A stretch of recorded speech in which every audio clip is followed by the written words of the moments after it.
palpate the extensor carpi radialis longus and brevis, and then the flexor. Now remember where they go. So just go do that. Those guys, who's got a pen for me? Just hand me that pen. What they're going to do is those guys will pass right under here. So we have the longus and brevis right over here. They're going to pass under deep 2, the extensor pollicis longus, and then come out right over here. Longus is going to number 2, and brevis is going over to the base of number 3 metacarpal. All right? So, you know, technically you could palpate right there, or you could palpate right there. Everybody follows? All right? And then on the other side, we'd have to do flexor. So she just flexes, just do a little flexion, and I could palpate her flexor right there. So there's her flexor here, and theirs would be the extensors over there. So now I can have her go ahead and do this movement. I'm stabilizing everything, and I'm palpating ahead, and I have them. All right, everybody follows? The flexor is right. So all I did was I did this. Do flexion again. Right, there's her flexor.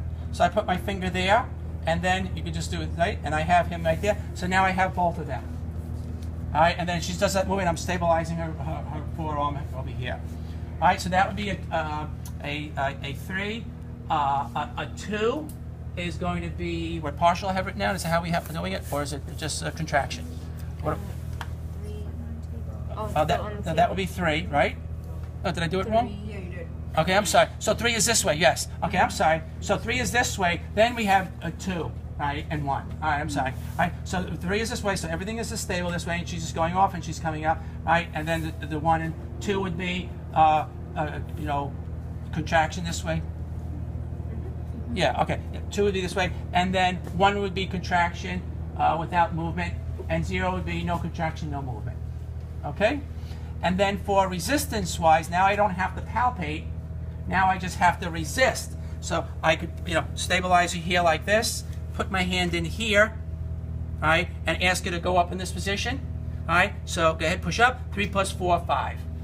Okay? Sorry for the people who didn't see it. All right, but here, it would be this way here, right? But I'd be over there because this is not the right position. All right, so now for ulnar deviation, all right, so for ulnar deviation, right, for 3, it's in neutral. Remember I said it's a little bit different this way, the way it is, right? So she's going to go ahead and do 3 would be this way, and then all the other ones are going to be on the table.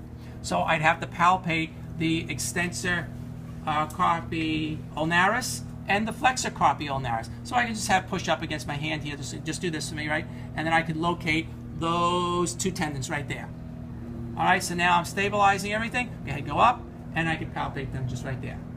All right? So that would be 3. We'll just go down to 2 now. So for 2, I'd have to palpate those tendons again. So I'd probably be over here. Just it's easier for me to stand here and palpate those. I'm stabilizing everything, and just slide your hand, and then that would be a 2. Right? Contraction, no movement, 1. All right? So I have my fingers on both sides. Then for the 3 plus 4 and 5, I have to stabilize the forearm, and I'm not going to palpate. I don't have to, right? So she's in neutral, right? What's that? No, that's for 2. That's for 3, 2, and down, right? So now I'm just going to stabilize her whole hand right here, and I have my thumb against the lateral side, and she's going to do this movement. Okay, push, and just like that. Okay, let's see. MCP flexion. Okay, so that's just going to be having a hand right off the edge. Right, I have to stabilize the metacarpal, and I can palpate over the anterior surface of the metacarpal, right? Because that's where the flexor group is going to come in. Right, so you palpate there, and I'm stabilized there. And I can also help stabilize the wrist with my hand. And this is the movement she's going to do for the 3. Go ahead. All right, so I can feel the tendon right there. And then I'd have to go across for each one, you know, to palpate for each one. So that would be for a 3. For the 2, right, she would be in this position. I'm stabilizing here. I could palpate just like this, and I'm stabilizing the second metacarpal because that's what I'm testing for now. All right, go ahead, bend that, right, and then I could just go down each segment and test each one for the 2, right, and then the 1. For 3, I'm going to stabilize the forearm. I don't have to palpate, but I have to stabilize that segment, and I'm going to have her do this movement. I'm just going to place my finger over the proximal phalanx. Now remember, you don't want them all the way in extension and you're pressing against that. So there should be just, you know, slight flexion. So now you can see if they're going to move when you press and apply your force. So, right, 3 plus, right? And then the same thing, I'll go down each one. Righty, now we're going to the little guys. So the same thing. We're going to have them in this position. I'm going to palpate the flexor tendon, flexor digitorum superficialis, over the phalanx, the anterior surface. So I'm going to stabilize that segment. All right. So I mean, I could do it this way too by help stabilizing the wrist. All right, and then have her just bend that particular one. So I'm going to stabilize the proximal segment and the wrist. Go ahead, bend that guy, right, and I can feel the tendon. All right, and then I would go down the line and I could do each one that way. And then I'll just jump down to, and the same thing with the distal interphalangeal joint. I'm going to go ahead and stabilize the middle phalanx, right, palpate, and have her do that movement. All right, so that they would all be for 3. For 2s, for each of those, I'd be in this position, stabilizing, you know, the particular segment, and then and palpating, and then she'd be doing that movement, right, for each one all the way down the line. And then for the distal, I'd be doing the same thing, and that would be it here.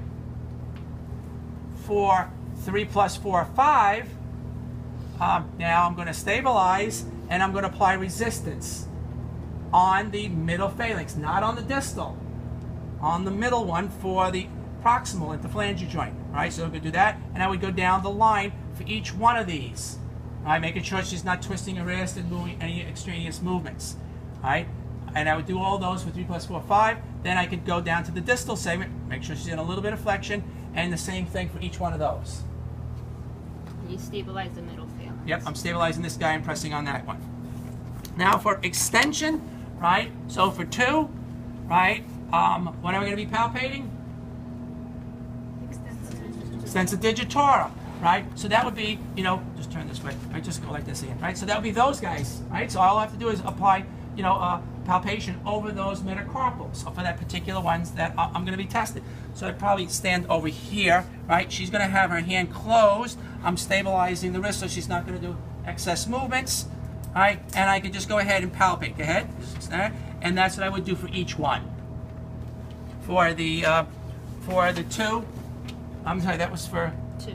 That was for 2, right? For I'm sorry. 3. Right.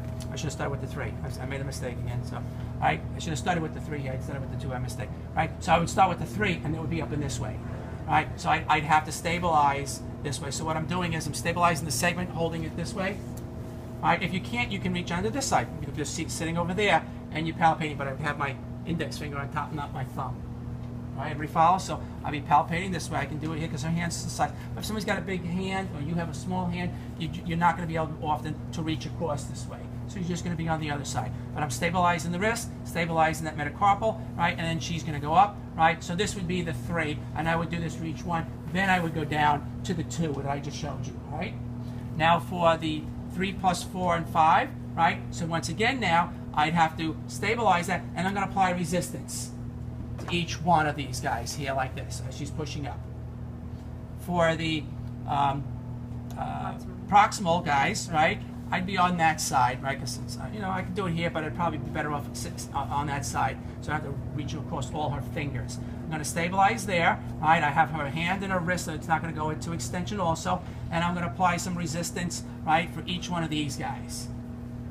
And then I would go do the distal, the same thing, and apply resistance on those.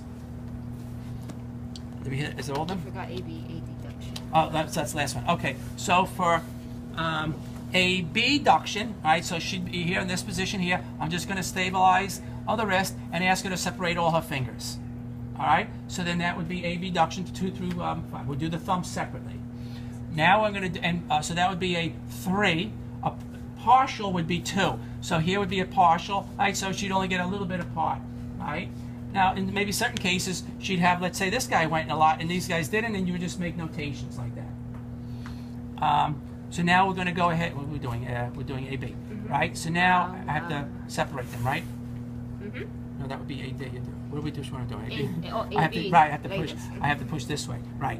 So now we're going to do 3 plus 4 and 5. Then I'm going to apply resistance. So I have to stabilize the hand. So for instance, if I was going to do the 5th, I could play my finger right here, my thumb, and I'm going to apply resistance right over here. So I'd probably be best just kind of standing just like this and applying resistance for here, right? So you guys can't see me, but I'm applying resistance this way, and I'm stabilizing the metacarpals and the wrist. Everybody follows? I just, if I'm standing there, you can't see it, so that's why I'm doing it this way. I normally wouldn't be this position. All right? So I apply resistance here, then I'd have this guy apart, and I want these guys away from this one because if they're together, right, and I could be just pressing it right into the other ones. They're the ones that are doing the resisting. So I want that one separated. And once again, I'm going to stabilize and apply that pressure. I'd be standing over there, pressing it on that side. Then I'm going to go to the middle guy, press in one direction, press on the other. Now I'm going to number 2. I'll be on that. I can do it over here. Push on out like that for 3, plus 4 and 5. So initially you start at 8. Okay. Yes. All right. And then for a deduction, so she's going to be started this way. So if she can't, I may even just like put her fingers out like this and ask her to come together, and then that would be 3. If she only went partial, it would be 2. Right? But remember, I have to stabilize for her when she's doing that so she doesn't, recruit other things or lift her hands up and do flexion and things like that. All right, so that would be for a deduction. Now for 3 plus 4 and 5, I'm going to try to pull the fingers apart. All right, so now what I'm doing is I'm grasping this whole area like this. All right, and that helps me stabilize the wrist so much I can't grab too much over there because I have to reach over here. And all I'm going to do is really, I want to separate, one finger from the other. So if I'm going to test the 5th, just relax. All right, I'm going to try to pull this guy out, right, while holding on to the one adjacent to it. So my hand's here, I'm holding that segment, this segment, and I want you to resist me pulling apart, and then I'm going to pull them apart. All right, so now I'm going to do the next guy. Just take this guy away. I'm going to do the same thing here and separate these guys. All right, and then go ahead and do the second one, pulling that apart. All right, so that's 3 plus 4 and 5. All right, we're good? All righty.